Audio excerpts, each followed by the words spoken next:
proteínas. A partir de aquí comienza la unidad 5, ¿ya? El examen de la unidad 3 es el 24%. Ustedes ya han dado un 8% cuando han dado glucólisis. Esas preguntas que han dado de glucólisis se los han guardado. Está guardada esa nota.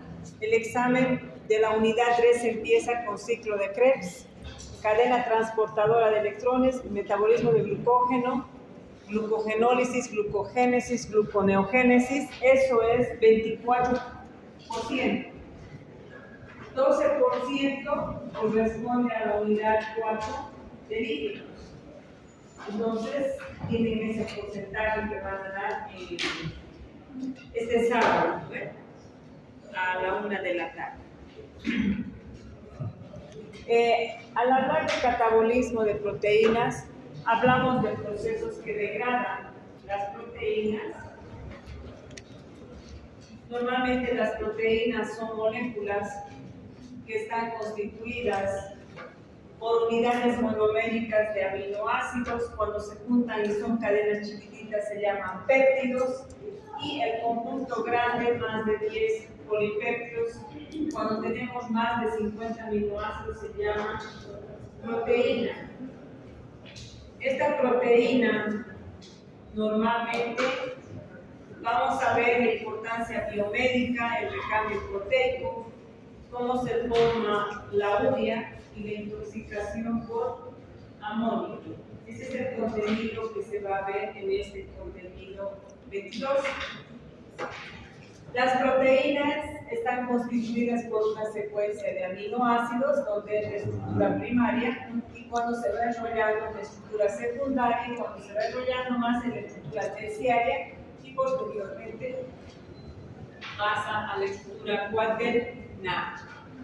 ¿Cuál es la importancia? Vayan nomás tranquilos. Vayan, David, Mateo. Vayan nomás siempre. Las proteínas transmiten señales para coordinar mensajes, pero no solamente coordinan mensajes, sino que son encargadas de todos los procesos que se lleva a cabo dentro de la célula, por ende de los tejidos y los órganos, que son fundamentales en el organismo. La participación de las proteínas en nuestro organismo son muy funcionales, debido a que las proteínas, al estar constituidas por aminoácidos, por secuencias de aminoácidos, estas están determinadas por el código genético. Para la síntesis de proteínas nosotros utilizamos el pool de aminoácidos, y el pool de aminoácidos es en base a los aminoácidos que provienen de la dieta, que se les llama aminoácidos esenciales. Se utilizan los aminoácidos no esenciales, que son 10, los esenciales, que son 10, y se reutiliza a los aminoácidos de las proteínas degradadas o catabolizadas en nuestro cuerpo, y por ende se reutilizan y se sintetizan nuevas proteínas. ¿Cuál es la importancia biomédica de las proteínas en nuestro organismo? Porque contribuyen al crecimiento de nuevas células. Todos los días vamos reponiendo tejido, el cabello va creciendo, las uñas van creciendo, y por ende las proteínas forman parte de la queratina, que compone el cabello, que compone las uñas, la parte dura de la piel. El colágeno es una proteína, constituye los ligamentos, tendones, articulaciones hasta el hueso, que está constituido por esta proteína que se llama colágeno. Las proteínas que transportan moléculas como la albúmina, endoplasmina, transferritina, que van circulando por el torrente sanguíneo, son fundamentales porque gracias a ellas se transportan moléculas. También tenemos a las proteínas como las inmunoglobulinas que forman parte del sistema inmunológico. Tenemos a las glucoproteínas que forman parte de la bicapa fosfolipídica. Tenemos a las histonas, tenemos a las que almacenan, a la transferritina, a la que almacena hierro, la ferritina, la que almacena oxígeno, la mioglobina, y fundamentalmente todo el músculo está formado por proteínas, actina, miosina, tubulina, que nos ayudan con la fuerza, con la contractilidad muscular. Y los vasos sanguíneos presentan una proteína que se llama elastina, que provoca la vasoconstricción, la vasodilatación, y también la elastina está formando parte de todos los tejidos distendibles, estómago, vejiga, pulmones, que ayuda a la distensibilidad. O sea, que proteínas las tenemos distribuidas en todo el organismo, muy importante. Aparte, la contención de los aminoácidos de las proteínas son normalmente catabolizadas a fragmentos más pequeños, aminoácidos, y estos aminoácidos, cuando pierden el grupo amino, presentan el esqueleto carbonado, y ese esqueleto carbonado puede ser fuente de energía. Entonces, esa fuente de energía nos da energía en estados de inanición. Las proteínas son importantes porque otra de las funciones de las proteínas es ser enzimas, y las enzimas son fundamentales. Todos los procesos anabólicos, catabólicos y anfibólicos necesitan de enzimas. Todas las reacciones químicas necesitan de enzimas. Entonces, las enzimas ayudan a que los procesos metabólicos sean eficientes en el organismo.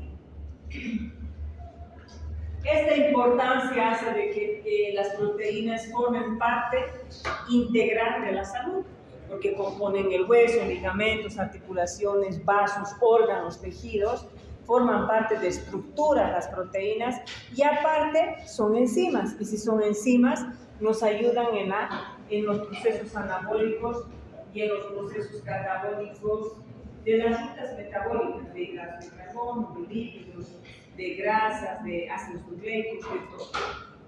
Por ende, los tipos de proteínas, por ejemplo, aquí tengo las enzimas digestivas, y aquí solo mencionan a la amilasa, lipasa y pepsina, pero hay muchas más. La amilasa digiere almidón.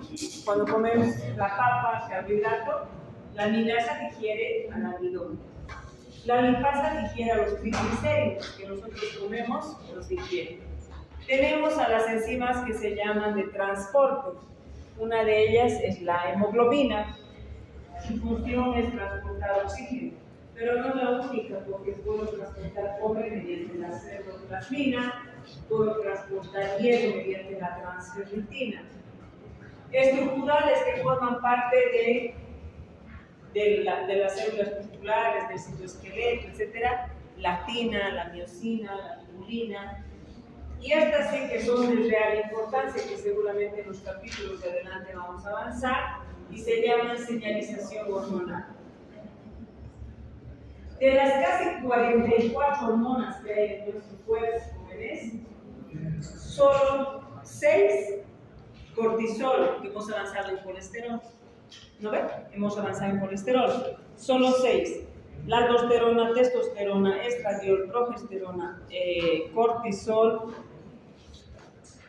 y la testosterona, si no estoy repitiendo, son hormonas esteroideas derivadas del colesterol, de grasa. Y las demás son derivadas de aminoácidos, o son péptidos, o son proteínas. Y al ser proteínas, la mayoría actúan como hormonas o actúan como neurotransmisores. Esta vital importancia de los aminoácidos, por ejemplo, hay aminoácidos, por ejemplo, la tirosina, jóvenes, sirve para formar catecolaminas. ¿Qué catecolaminas puede formar? Puede formar adrenalina, noradrenalina, dopamina. El triptófano es un aminoácido que forma la serotonina, y la serotonina forma la melatonina, son hormonas y neurotransmisores. La histidina forma histamina. El glutamato forma el GABA. Después tenemos a las demás, todas las demás hormonas: insulina, glucagón, son péptidos, son proteínas, la calcitonina, la somatostatina, las luteinizantes, toditas ellas son derivadas de aminoácidos, oxitocina, vasopresina, toditas ellas son derivadas de aminoácidos. Entonces, es de real importancia las proteínas en recambio, y que en nuestro organismo esos aminoácidos que están ahí o que están en la célula formen péptidos o formen hormonas. Gracias a estos aminoácidos tenemos la mayoría de las hormonas y podemos controlar el sueño, el hambre, el estado de ánimo, estar felices, estar con gratificación, estar pensando como la dopamina, estar razonando, estar, se podría decir, resolviendo problemas, todo gracias a las hormonas. Y sin decir las acciones que tienen las otras hormonas, como la adrenalina, etcétera, en los vasos sanguíneos. Entonces tienen vital importancia. Después tenemos a las de defensa. Las de defensa se llaman inmunoglobulinas. Y ahí están la inmunoglobulina A, E, G, D, F, que forman parte del sistema inmunológico y nos defienden de los agentes extraños. De contracción tengo la miocina, de almacenamiento tengo, normalmente está aquí, la ferritina que almacena hierro, la mioglobina que almacena oxígeno. Y aquí ha faltado en este cuadro, por ejemplo, las histonas. Las histonas almacenan ADN en el núcleo. Y ha faltado las enzimas, son reguladoras del metabolismo, porque las enzimas hacen que haya funciones anabólicas y catabólicas. Entonces, las proteínas son de vital importancia en nuestro organismo. ¿Qué alimentos son ricos en proteínas? De todos los alimentos que están aquí, el de elección es el huevo. El huevo es el alimento rico en proteína. El huevo, la clara de huevo tiene bastante proteína, y la yema, y junto con la clara, presentan todos casi los minerales y las vitaminas. Por eso es esencial comer huevo a primera hora de la mañana, porque ahí está la mayoría de las vitaminas, minerales, y es rico en proteínas. Los demás son derivados que también tiene, pero en menor cantidad. Tenemos las legumbres, porotos, lentejas, garbanzos y algunos frutos secos también son ricos en aminoácidos. También tenemos a las habas. Las habas son riquísimas en proteínas, mucha cantidad de proteína tienen. Y las carnes, ¿no? Catabolismo proteico. ¿A qué nos referimos con catabolismo proteico? Esto yo ya les he explicado un poco en la anterior clase. Les he hablado de que todo el nitrógeno ingerido debe ser igual al nitrógeno excretado o utilizado. Nosotros, ¿cómo consumimos el nitrógeno? Mediante proteínas que están presentes en esos alimentos que hemos visto en la anterior diapositiva. Ese nitrógeno que nosotros ingerimos, lo utilizamos. ¿Para qué lo utilizamos? Normalmente para formar las proteínas que les he mencionado. Inmunoglobulinas, citoplasminas, hemoglobinas. Todo el tiempo necesitamos proteínas. Pero aparte de necesitar proteínas, las proteínas tienen una vida media. ¿Y qué significa vida media? Que las proteínas pueden vivir 10 minutos, 20 minutos, algunas enzimas viven de 10 a 20 minutos. Entonces, cada 10 20 minutos tienen que degradar y degradar. Hay otras enzimas que viven de 24 a 72 horas. Después son despreciables, no sirven y se degradan. Pero cuando se degradan, no se destruyen. Quedan los aminoácidos que se reutilizan para formar nuevas proteínas. Existe lo que se llama balance nitrogenado, y existe el positivo y el negativo. El balance nitrogenado positivo es cuando yo como alta proteína y elimino poco. ¿Por qué? En las embarazadas y el crecimiento, porque todo lo que comen con el nitrógeno es lo que están creciendo, desarrollándose, y las embarazadas se lo utilizan todo, entonces no hay mucha eliminación de nitrógeno porque todito se lo utilizan. En cambio, el negativo, la ingesta es inferior a la excreción. Estén pacientes desnutridos, no comen nitrógeno. Más bien, como no comen nitrógeno, no comen proteína porque están desnutridos, o pacientes que tienen cáncer y no tienen una buena absorción o carecen de apetito, como ingieren poco, la poca cantidad que ingieren se lo consumen, y aparte lo consumen de ellos más, por eso van quedando más delgaditos, porque si no tenemos proteína, el aporte diario se va consumiendo de nuestros músculos y vamos perdiendo peso normalmente. Por eso tiene que haber un equilibrio. Y el recambio proteico es entre el 1 y el 2% de las proteínas totales del ser humano, principalmente de la proteína muscular, todo el rato se va recambiando. Ejemplo, en el tejido del útero, en el transcurso de la gestación, va utilizando. En el músculo estriado a nivel de la inanición. Y podríamos mencionar en las personas, en los fisiculturistas, en las personas deportistas, todo el rato hay recambio. Necesitamos el aporte de nitrógeno, de aminoácidos para la reposición del gasto de aminoácidos, de proteínas en el organismo. Entonces, estos se van interconvirtiendo y además que a la vez se van destruyendo las enzimas. Vamos necesitando por el ejercicio, por la desnutrición, por la mala absorción, etc. Vamos necesitando más, y todo lo que se va utilizando se le llama el recambio proteico. Ahí está lo que es la degradación y a la vez la síntesis continua.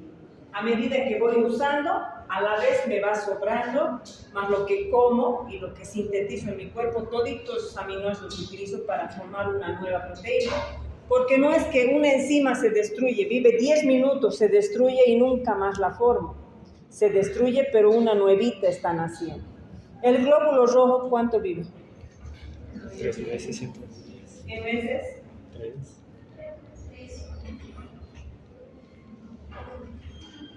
En meses, 4, ¿verdad?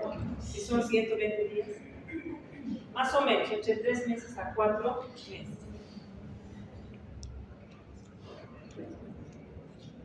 Cuando se destruye el glóbulo rojo, lo que queda del glóbulo rojo es la hemoglobina. Y la hemoglobina tiene 4 cadenas polipeptídicas y esas cadenas se degradan. Pero no quiere decir que nunca más se va a formar. Mientras un glóbulo rojo se está destruyendo y las hemoglobinas se están degradando, el núcleo está sintetizando otra nuevita. Hemoglobina para otro glóbulo rojo para que nazca un niño. O sea, uno se destruye y otro va a nacer. Eso se llama recambio, degradación y síntesis a la vez. El intercambio o interórgano mantiene la concentración circulante de aminoácidos. Normalmente el músculo va dando aminoácidos al hígado y el hígado o los utiliza o los convierte en glucosa. Si no le sirve, le quita el grupo amino y el grupo amino se convierte en urea. Todo el tiempo los aminoácidos que llegan del intestino van al hígado, se metabolizan, se convierten en glucosa, en urea o se utilizan como proteínas. Y la mayoría de los aminoácidos que producen urea van al riñón y en el riñón se eliminan también. Entonces, este mecanismo de los aminoácidos que se van utilizando en el tejido, órgano o el hígado, que normalmente es el que elimina el grupo amonio, es el que elimina el grupo amoníaco. Los aminoácidos libres como la alanina y la glutamina se liberan del músculo. ¿Sí? La alanina y la glutamina se liberan del músculo. ¿Para qué se liberan del músculo normalmente? Para que experimenten normalmente la glutamina se puede Normalmente la glutamina se puede convertir en glutamato. Y cuando la glutamina se convierte en glutamato, se pierde el grupo amino. Cuando la glutamina se convierte en glutamato, pierde el grupo amino. Y ese grupo amino se va al hígado y en el hígado se convierte en urea. Y el desecho de la glutamina, del nitrógeno de la glutamina, va como urea. Y la urea es un desecho nitrogenado por el riñón, que es importante.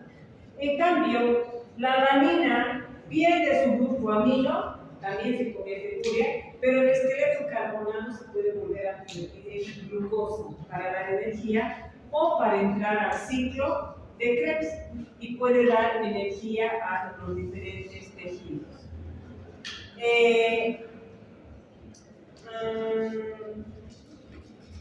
¿Dónde están?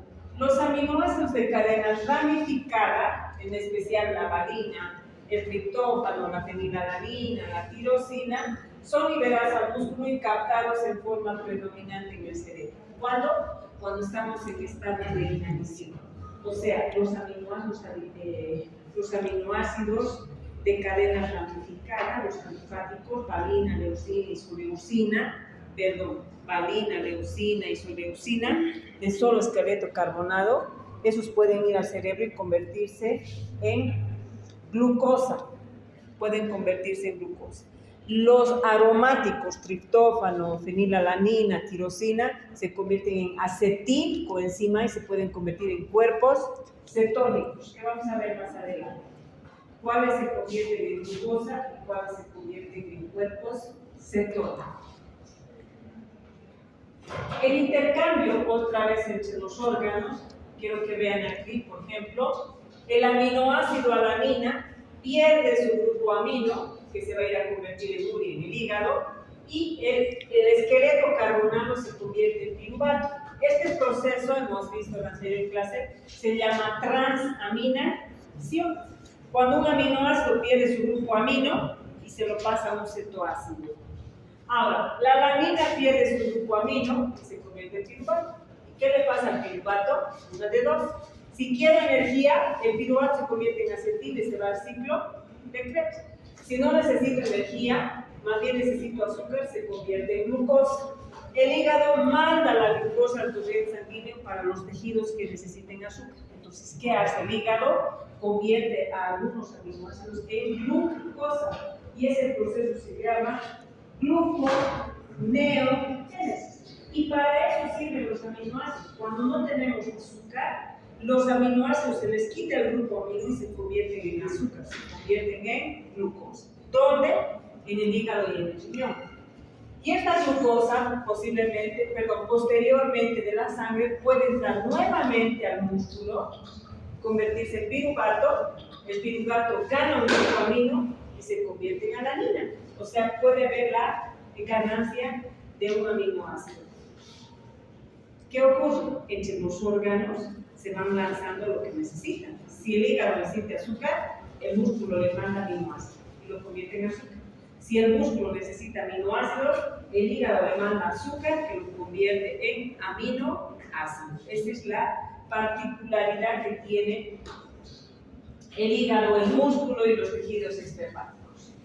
La gluconeogénesis hepática a partir de la alanina es mucho más alta cuando proviene de de todos los otros aminoácidos, o sea, hay aminoácidos que forman glucosa y se llaman gluconeogénicos.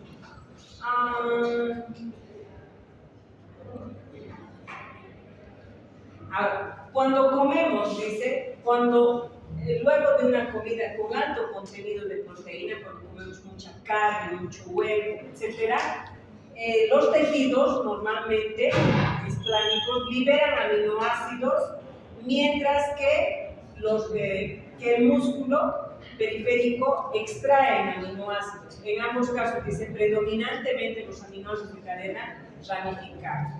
Esto va ocurriendo cuando nosotros comemos mucha proteína. Lo que hace es el hígado mandar aminoácidos hacia glucosa, y aparte el músculo capta esos aminoácidos y el músculo va creciendo.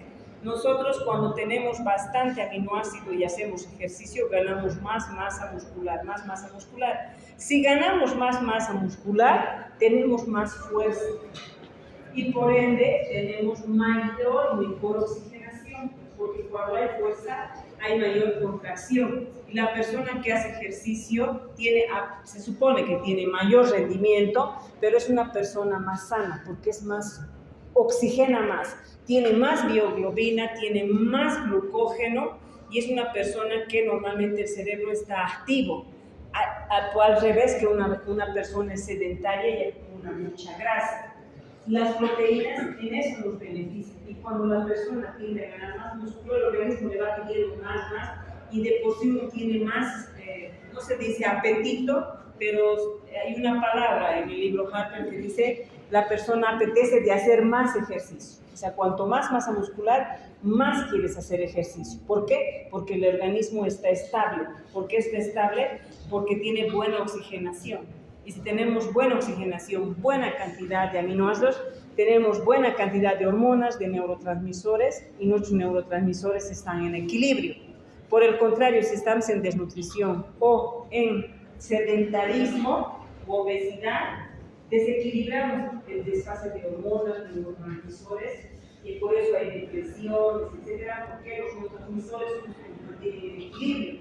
La dopamina, la serotonina son gratificantes, nos ayudan a estar felices. Y si nosotros deprimimos esa cantidad de neurotransmisores, hay estados de depresión, hay estados de ansiedad. ¿Por qué? Porque no hay equilibrio del balance nitrogenado para el aporte de hormonas y de neurotransmisores. Y aparte lo de la inanición, que ustedes ya conocen, que cuando una persona está en estados de inanición, el ciclo de Krebs funciona hasta el último momento de la vida por los aminoácidos. El esqueleto carbonado generalmente genera energía,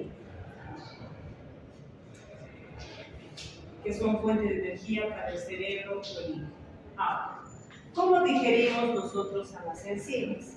Normalmente, ¿cómo digerimos nosotros a las proteínas? Nosotros, para digerir a las proteínas, comemos la clara de huevo. ¿Están de acuerdo? Y cuando comemos la clara de huevo, ¿cómo la consumimos? Cocido, generalmente el huevo cocido, ¿no ven? Pero también lo podemos comer crudo, solo por las bacterias no lo consumimos crudo. Cuando consumimos cocido, la clara de huevo cuando cocen jóvenes, ¿cambia o no cambia de color?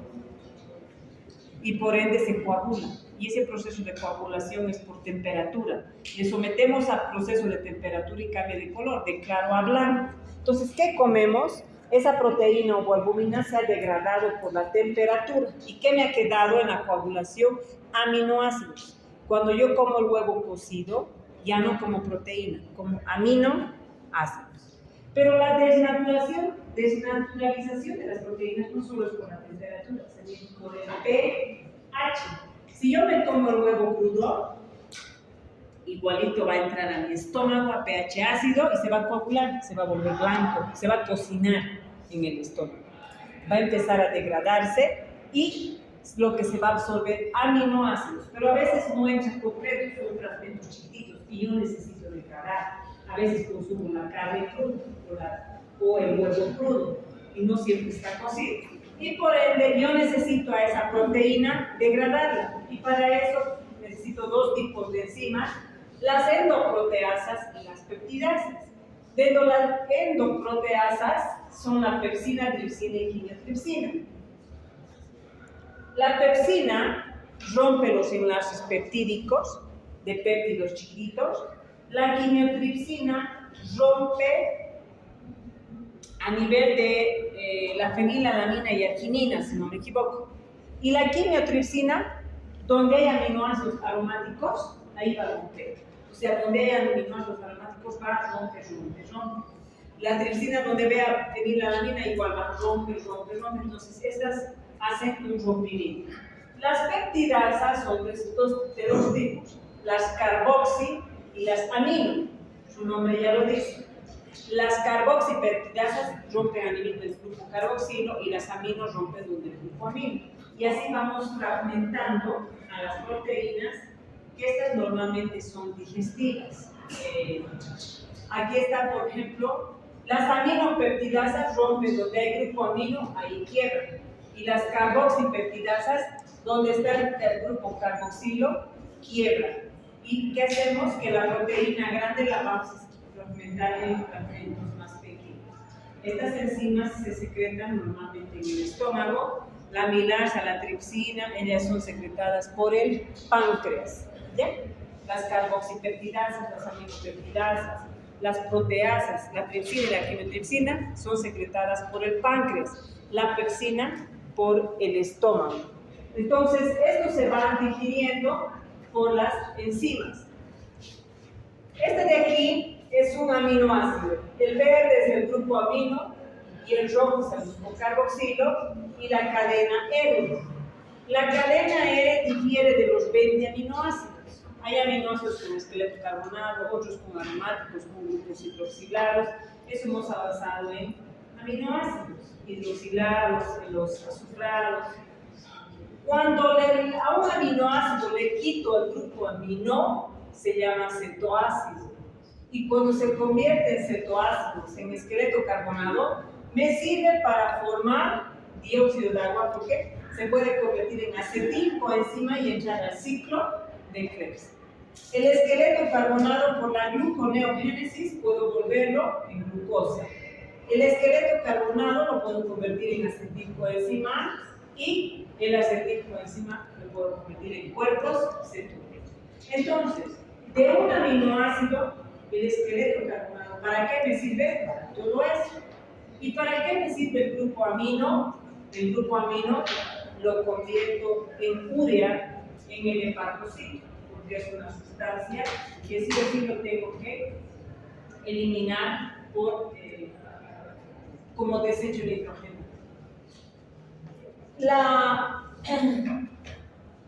En la biosíntesis de la urea existe transaminación, desaminación, transporte de monaco y posteriormente la formación de la urea. Nosotros tenemos que primeramente desaminar al aminoácido del grupo amino para que vaya al ciclo de la urea.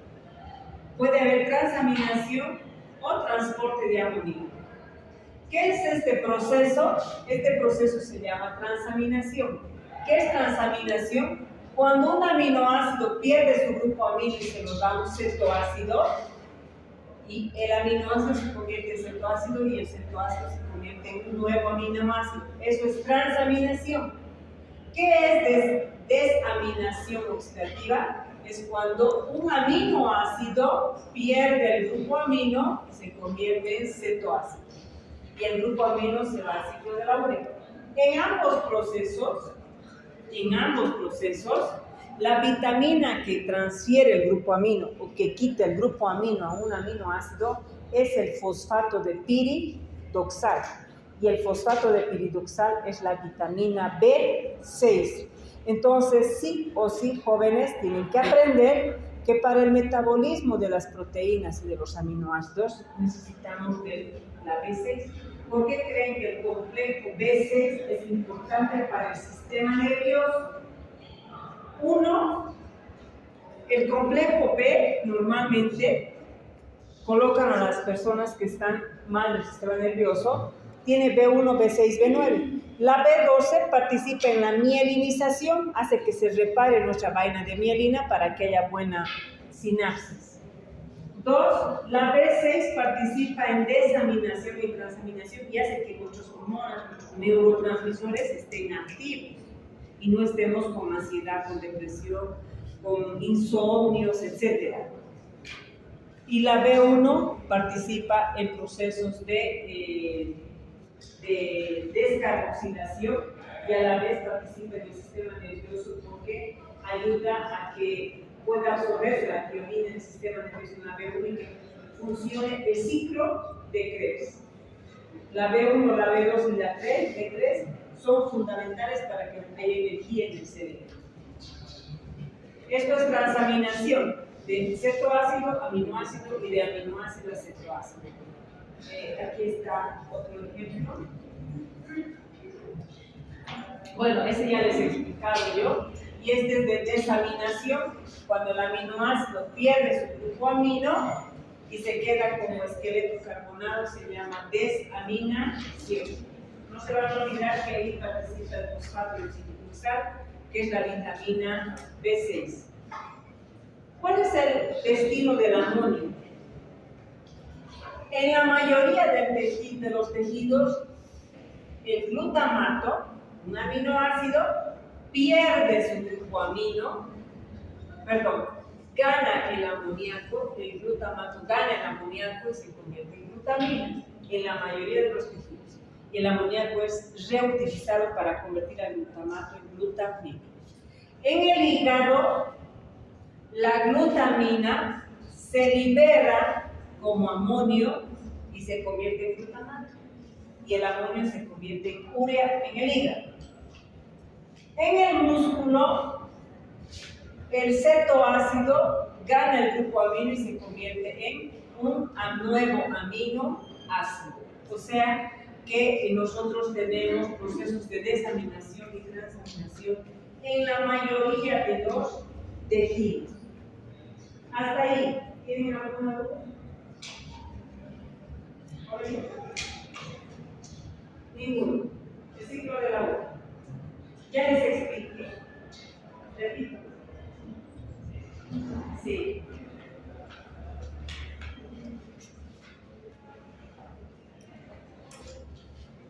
Ahí atrás, observan.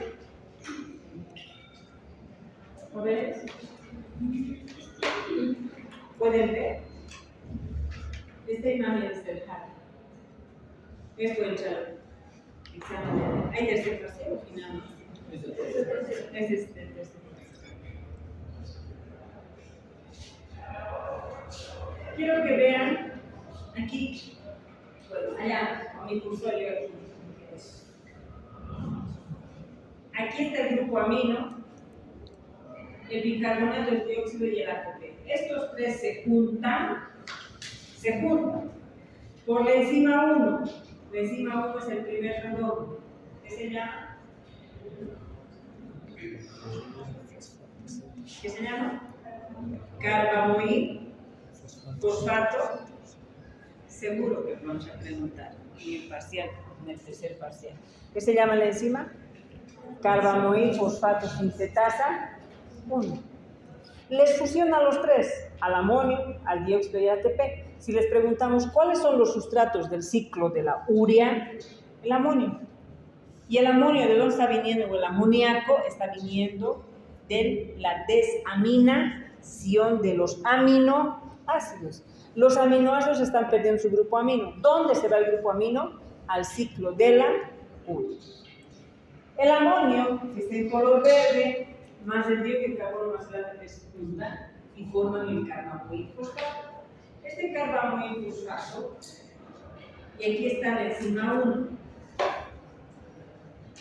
Si una persona presenta deficiencia enzimática de esta enzima, un recién nacido, nace con ese error genético, no tiene la enzima, ¿se puede formar carbamoil fosfato? Si no hay la enzima. O sea, ¿qué hace la enzima? Hace que se junte el amoníaco, el dióxido y el ATP, se juntan y el producto es carbamoil fosfato. ¿Qué se llama la enzima? Carbamoil fosfato sintetasa 1. ¿Se forma el carbamoil fosfato? No.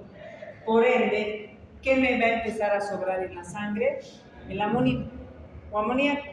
Y este amonio o amoníaco, como no se puede volver carbamoil fosfato, la patología se llama hiperamonemia tipo 1, porque le falta la enzima 1.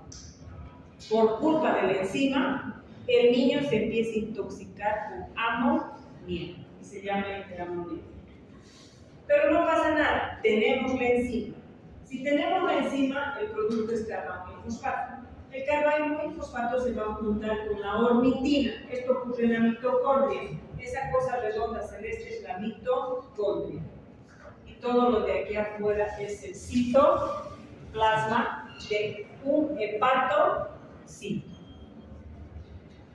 El carbono fosfato se junta con la ornitina. Esta es la ornitina que entra a la mitocondria y se fusiona con la enzima 2.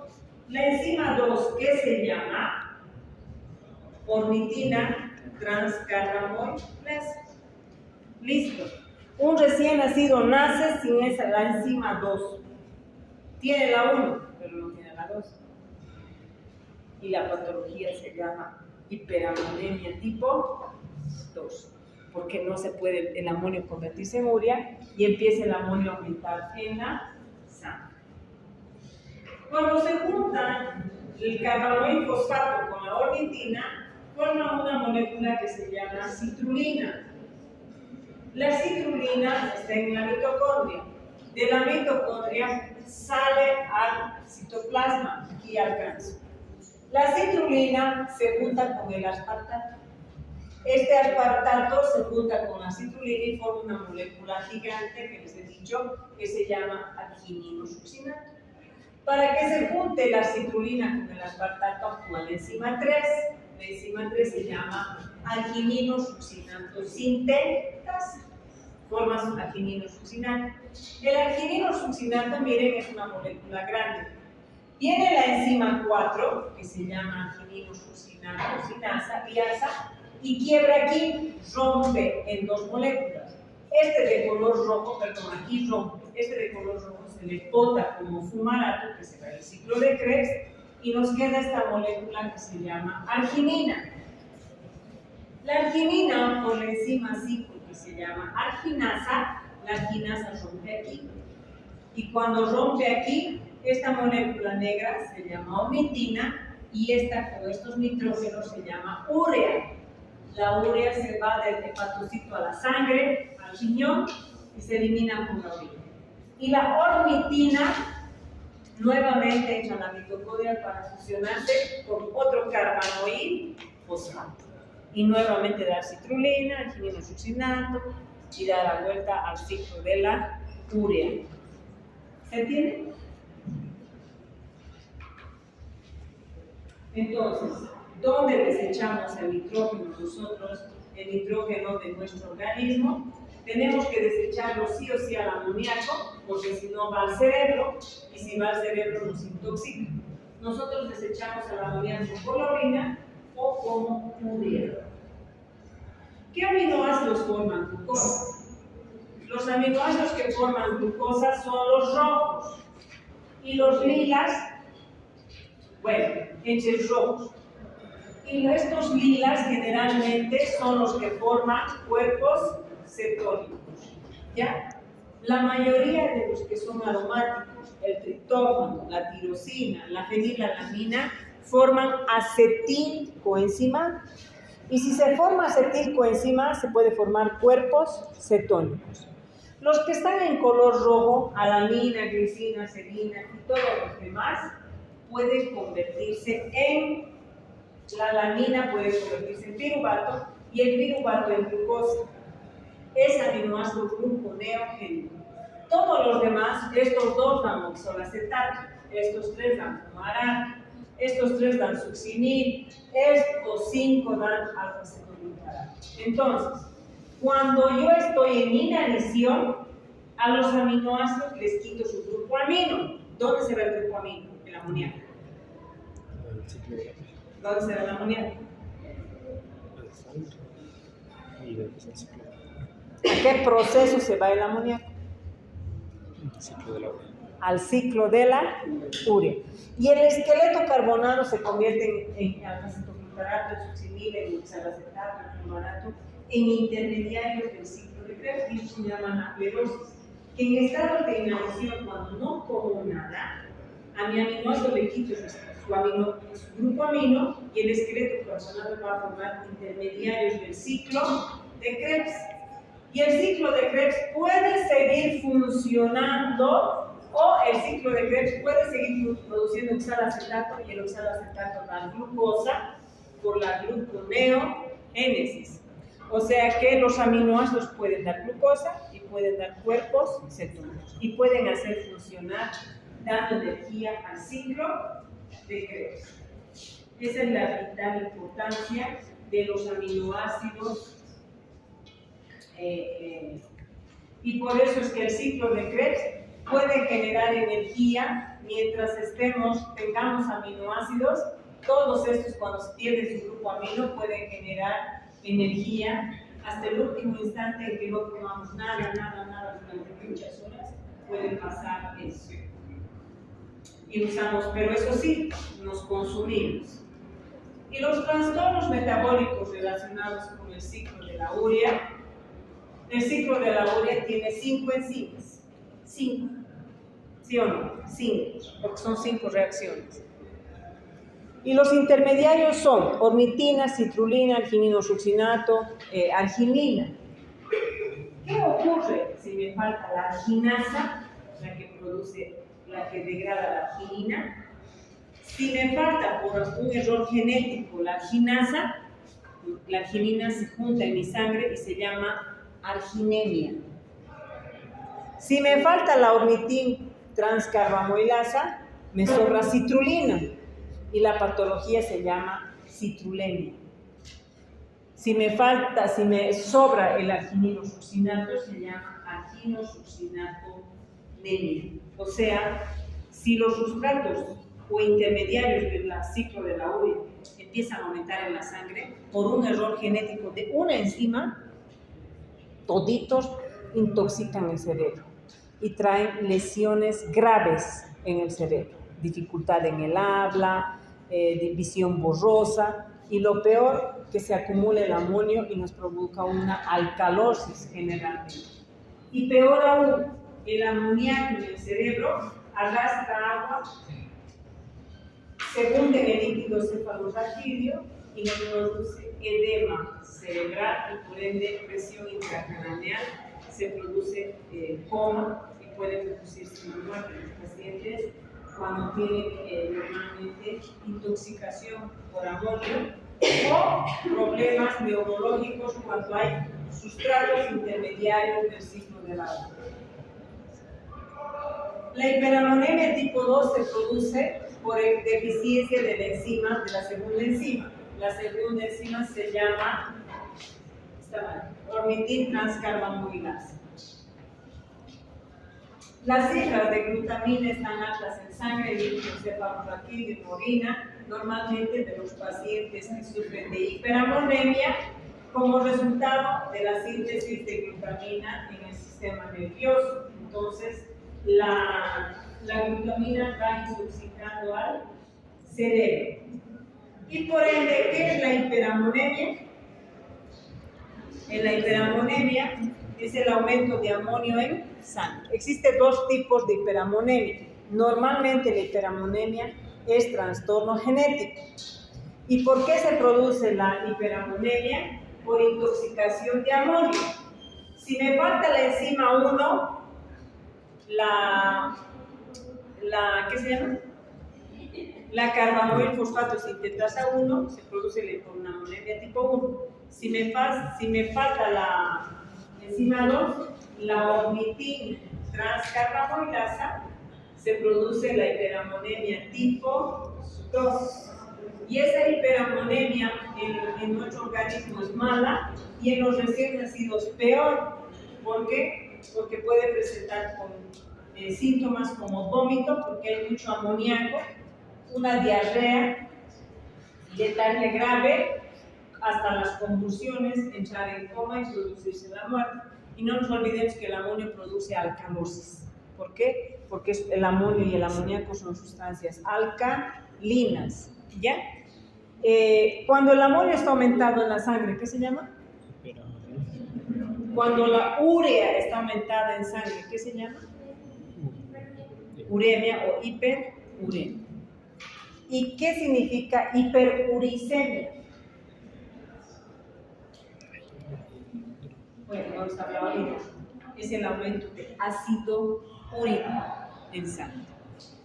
Nosotros eliminamos 4 compuestos nitrogenados por la orina. 1, la urea. 2, la creatinina. 3, el ácido úrico. Y 4, el amoníaco. ¿Cómo botamos el nitrógeno? Por estos 4. De estos 4, 2 son pruebas de función renal. 2 determinan el filtrado glomerular. ¿Cuáles son? Urea, creatinina. Urea y creatinina. El ácido úrico no tiene nada que ver, porque el ácido úrico se eleva por exceso del metabolismo de purinas, de adenina y de guanina. Y el amoníaco se elimina porque está en grandes cantidades. Cuando comemos mucha carne, empezamos a botar mucho amoníaco, y el amoníaco le da un olor a la orina, a un olor amoniacal fuerte. Entonces, ahí nos podemos dar cuenta que estamos consumiendo también mucha proteína. Todo el exceso es malo. Entonces, eso es lo que corresponde al metabolismo o catabolismo de las proteínas. Hasta aquí este capítulo es el capítulo 22. ¿Ya? La próxima clase avanzamos 23. Ya llamaron, ¿quién se ha llegado tarde?